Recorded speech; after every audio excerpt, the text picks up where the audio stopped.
काला डूंगी के समीप निहाल बरसाती नदी के रेत में सन 1900 ईस्वी में एक महात्मा रहते थे। वहां 30-40 वर्ष तक रहने के उपरांत करीबन 10 वर्ष हुए उन्होंने शरीर त्याग दिया। यद्यपि महात्मा जी गर्मी, बरसात, जाड़ा पूरे वर्ष वहां रहते थे, परंतु उस मरुभूमि में उनके रहने के लिए कोई कुटिया या छप्पर नहीं था। वे खाली खुले मरुभूमि में रहते थे, इसी कारण उनका नाम रौखड़िया बाबा हो गया। देखने में बाबा करीब 45 वर्ष के लगते थे और जिन लोगों ने इन्हें शुरू में देखा था वे कहते हैं कि बाबा को उन्होंने इसी उम्र का देखा था। इनके शरीर का रंग सांवला था और देखने में बिल्कुल स्वस्थ लगते थे। शरीर में एक कौपीन के अतिरिक्त कोई वस्त्र न था। कभी कभी एक काला कंबल एक लाठी के ऊपर रखकर कंधे में लटका देते थे। शिखा सूत्र कुछ न थी, अवधूत मार्ग के थे। लोगों के साथ कुछ बोलचाल नहीं करते थे और असंग रहते थे। सदा एक ही वृत्ति में देखे जाते थे। भोजन के लिए भी कभी कोई सामग्री बर्तन आदि नहीं रखते थे। यहां तक कि उनके पास लोटा गिलास आदि कुछ भी नहीं था। दूसरे तीसरे दिन रौखड़ से काला डूंगी बाजार की तरफ जाते हुए पके अन्न की भिक्षा प्राप्त करते थे। किसी के यहां भोजन के लिए नहीं जाते थे। एक फेरा बाजार में चलते चलते बगैर रुके कहते थे, भिखारी को कोई रोटी देना। जो कोई रूखी रोटी उन्हें देता था उसे वे ग्रहण कर लेते थे। इस हिसाब से दूसरे तीसरे दिन सिर्फ एक समय भोजन प्राप्त करते थे और सदा अकेले खुले रौखड़ में रहते थे। बाबा रौखड़िया में किसी प्रकार का कोई व्यसन नहीं था। बिल्कुल विरक्त और आसक्ति रहित मालूम पड़ते थे। जब कभी भिक्षा के लिए दूसरे दिन बाजार की ओर जाते थे, इनकी चाल ढाल से लगता था कि इनका दिल संसार में नहीं लगता है। भिक्षा और भोजन करते समय भी इनकी वृत्ति संसार से विलग होती थी। ये साक्षात त्याग और वैराग्य की मूर्ति लगते थे। ये महात्मा अंतर्यामी थे। सबकी घट-घट की बात जानते थे, पर इतना होने पर भी किसी से कुछ नहीं कहते थे। यहां तक कि तेरा ऐसा हो यह कहकर भी किसी को आशीर्वाद नहीं देते थे। यह सब कुछ जानते थे। यह बात कुछ खास मामलों में मालूम हुई। लोग इनकी शक्ति से परिचित न थे, इसलिए इनके पास जमघट भी कम रहता था। जड़ भरत तो हमने नहीं देखे, किंतु उनके बारे में जो कुछ पढ़ा और सुना है उसी भांति के ये लगते थे। इनकी चाल ढाल, रहन सहन देखकर स्वयमेव जड़ भरत की ही याद आती है। एक समय एक विद्वान वृद्ध वकील साहब ने इनके रौखड़ में रहने के स्थान पर एक छप्पर लगवा दिया, किंतु जब छप्पर तैयार हो गया तो ये महात्मा वहां से उठकर दूसरे रौखड़ में रहने लगे। ये महात्मा छप्पर या कुटिया के भीतर रहना भी उचित नहीं समझते थे। दिगंबर हालत में रहना पसंद करते थे। काला ढूंगी में निवास करने वाले को यह देखने में आया कि जब कभी निहाल नदी में जोर की बारिश से बाढ़ आ जाती थी तो बाढ़ का पानी इन्हें एक रौखड़ से बहाकर दूसरे रौखड़ में रख देता था। इनकी ऐसी अवधूत वृत्ति थी कि पानी के बढ़ जाने पर भी वहां से उठकर अन्यत्र जाने की परवाह नहीं करते थे। इनका योगक्षेम सब ईश्वर के द्वारा ही होता था। ये बहुत कम बोलते थे और किसी के साथ कोई मतलब नहीं रखते थे, इसलिए ये कोई उपदेश नहीं देते थे।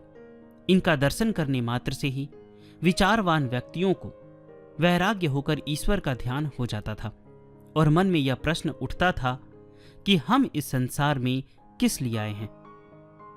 एक समय काला ढूंगी में ये बाबा कंबल ओढ़कर बैठे थे। इनके दर्शन के लिए कुछ लोग आए, जिनमें से अस्पताल के एक डॉक्टर साहब भी थे। कंबल पर कुछ मक्खियां बैठी थी। इस कारण डॉक्टर साहब का ध्यान उनकी ओर गया और उन्होंने कंबल अलग कर दिया। ऐसा करने पर विदित हुआ कि इनके एक पांव में घुटने के नीचे घाव हो जाने के कारण कीड़े पड़े हुए हैं। इतना देखने पर डॉक्टर साहब शीघ्र दवा पट्टी लाए। जब वह पांव पर पट्टी लगाने और कीड़ों को निकालने की तैयारी करने लगे तो महात्मा जी बोले, इनका यह आहार है, इन्हें खाने दो। पर डॉक्टर साहब नहीं माने। तब डॉक्टर साहब ने इनके पांव के कीड़े निकालकर इसमें मरहम पट्टी करी। एक समय काला ढूंगी में डाकुओं ने चोरी की। चोरी के माल में साल और दुसाले भी शामिल थे। चोरी करने के बाद डाकू एक दुसाला इन महात्मा जी को भी अर्पण कर गए। कुछ दिनों के बाद पुलिस की तहकीकात चली और होनहार ऐसी थी कि जिस दिन काला ढूंगी बाजार में तहकीकात हो रही थी उसी दिन ये महात्मा जी भी उसी दुसाले को अपने कंधे में डालकर भिक्षा के लिए बाजार की तरफ निकल पड़े। एक हट्टे कट्टे स्वस्थ कांस्टेबल ने इनके कंधे में दुसाला देखकर इनको पकड़ लिया और पूछा कि ये दुसाला कहां से आया। इन्होंने कहा कि कोई आदमी रात के समय इस दुसाले को मेरे पास डाल गया, अगर तुझे चाहिए तो तू ले ले, यह मेरे मतलब का नहीं है।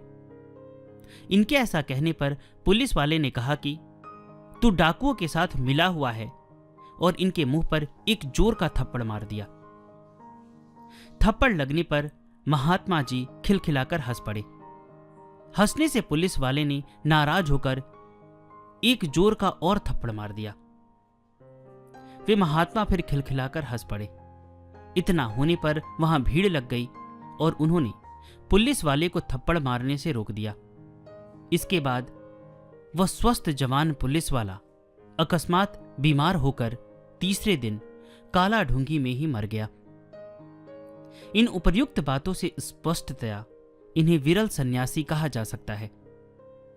श्री हैड़ाखन बाबा जी भी सन 1920 में इनके दर्शन करने काला ढूंगी आए थे। श्री महाराज जी कहते थे कि ये महात्मा अपने योग में हैं और योग सिद्ध कर ये अखंड ब्रह्म में लीन हो जाएंगे। इनके बारे में इंटरनेट पे कुछ जानकारी दी गई है जो इंग्लिश में है।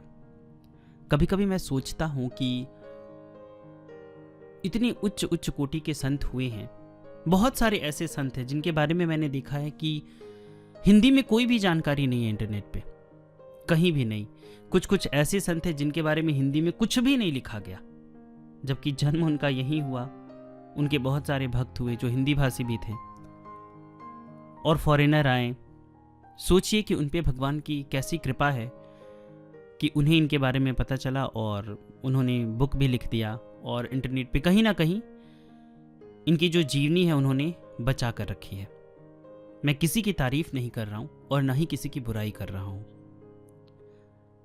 मैं बस ये कहने की कोशिश कर रहा हूं कि आपके जो भी गुरुदेव हैं, हमें अपने तरफ से हम सभी को थोड़ी थोड़ी जानकारी उनके बारे में जैसे भी हम शेयर कर सकते हैं, या कहीं लिख के रखें या सोशल मीडिया के थ्रू। अभी तो बहुत सारे माध्यम हो गए हैं जहाँ पे हम सोशल मीडिया के थ्रू हमारे जो गुरु हैं उनकी जानकारी जन जन तक पहुँचाएं।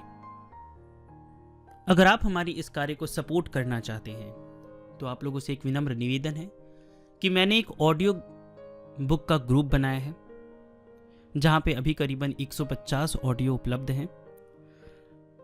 अगर आप चाहें तो उसे ज्वाइन कर सकते हैं। डिस्क्रिप्शन में उसकी पूरी जानकारी दी गई है। डिस्क्रिप्शन में हमारा व्हाट्सएप नंबर भी दिया गया है। बहुत बहुत धन्यवाद।